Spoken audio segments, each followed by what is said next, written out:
मुख्यमंत्री डॉक्टर मोहन यादव की अध्यक्षता में आयोजित कैबिनेट बैठक में मध्य प्रदेश के समग्र विकास को गति देने वाले कई अहम और बड़े फैसलों पर मोहर लगाई गई। लोक निर्माण मंत्री राकेश सिंह ने कैबिनेट में हुए निर्णयों की जानकारी देते हुए बताया कि बड़वाह धामनोद मार्ग को 2 लेन से 4 लेन में परिवर्तित करने के लिए 2500 करोड़ रुपए की महत्वाकांक्षी योजना को स्वीकृति दी गई। 63 किलोमीटर लंबा यह हाईवे 2 नेशनल हाईवे को जोड़ेगा, जिससे महेश्वर जैसे प्रमुख पर्यटन स्थलों की कनेक्टिविटी बेहतर होगी और क्षेत्रीय आर्थिक गतिविधियों को बढ़ावा मिलेगा। कैबिनेट ने आंगनवाड़ी सेवा योजना को वर्ष 2031 तक निरंतर जारी रखने का निर्णय लेते हुए महिला एवं बाल कल्याण क्षेत्र को मजबूती दी। वहीं जबलपुर स्थित धर्मशास्त्र राष्ट्रीय विधि विश्वविद्यालय के द्वितीय चरण के विकास के लिए 197 करोड़ रुपए की अतिरिक्त राशि स्वीकृत की गई। ग्रामीण विकास को नई दिशा देने के लिए वृंदावन ग्राम योजना की शुरुआत को भी मंजूरी दी गई, जिसके तहत ग्रामीण अर्थव्यवस्था, गौ सेवा और आत्मनिर्भर गांवों की अवधारणा को साकार किया जाएगा।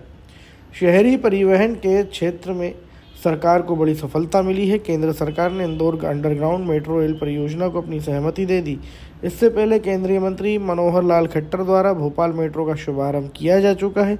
इसके साथ ही भोपाल मेट्रोपॉलिटन एरिया का आधिकारिक नक्शा लॉन्च किया गया, जिसमें रायसेन, सीहोर, नर्मदापुरम, विदिशा और राजगढ़ जिलों के 2534 गाँवों को शामिल किया गया। चर्चा भी हुई और आज कई सारे विषय उन पे निर्णय भी हुए।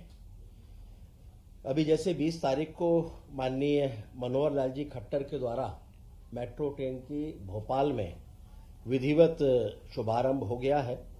इसमें पहले चरण में 7 किलोमीटर का ट्रैक है, जिसमें 8 स्टेशन है।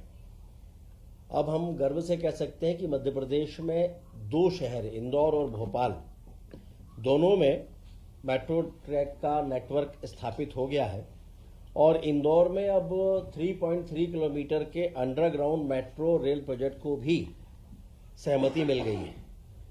इसके लिए हम सभी माननीय प्रधानमंत्री जी और माननीय केंद्रीय मंत्री जी का आभार प्रकट करते हैं। साथ में माननीय मुख्यमंत्री जी के उस विजन को भी हम सराहते हैं, जिसके कारण ये चीजें शीघ्रता से संपन्न हो रही हैं। मेट्रोपॉलिटन एरिया का मैप भी 20 तारीख को लॉन्च हो चुका है, जिसमें अभी 5 जिले रायसेन, विदिशा, राजगढ़, सीहोर और नर्मदापुरम ये भी इसमें सम्मिलित हैं। इसमें 12 नगरीय क्षेत्र और 30 तहसील सम्मिलित होने वाली हैं। कुल मिलाकर 2524 गांव और 12,099 वर्ग किलोमीटर का क्षेत्र इसमें सम्मिलित होने जा रहा है।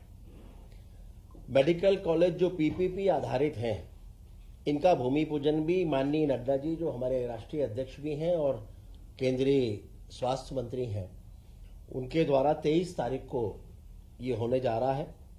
और पहले चरण में धार में, पूर्वान में भूमि पूजन और अन्य विकास कार्यों का लोकार्पण करेंगे और उसके बाद बैतूल जाएंगे और बैतूल में भी मेडिकल कॉलेज के भूमि पूजन के साथ अन्य विकास कार्यों के भी भूमि पूजन और लोकार्पण वो करने जा रहे हैं। एक ही दिन में 2 मेडिकल कॉलेज कितने? 2 हैं। कल ही हो रहा है 23 तारीख को।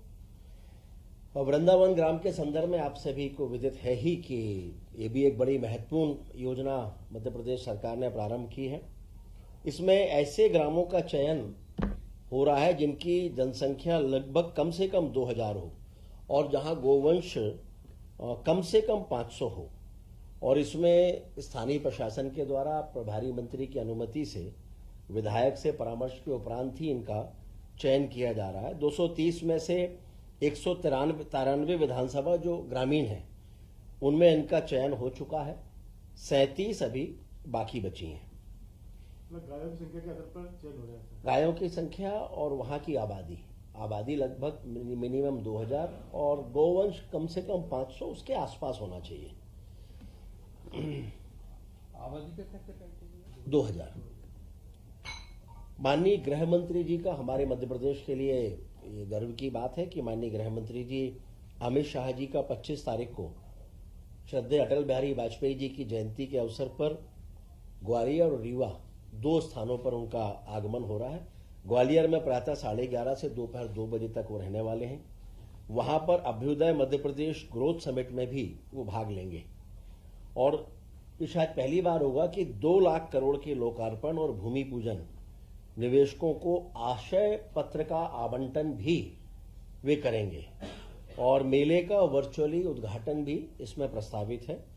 और दोपहर 2 बजे ग्वालियर से उनका प्रस्थान रीवा के लिए होगा। 2:40 पर रीवा पहुंचेंगे। वहां कृषि और किसान सम्मेलन, उसमें वो भाग लेंगे और गौवंश वन्य विहार का भी वो अवलोकन करेंगे।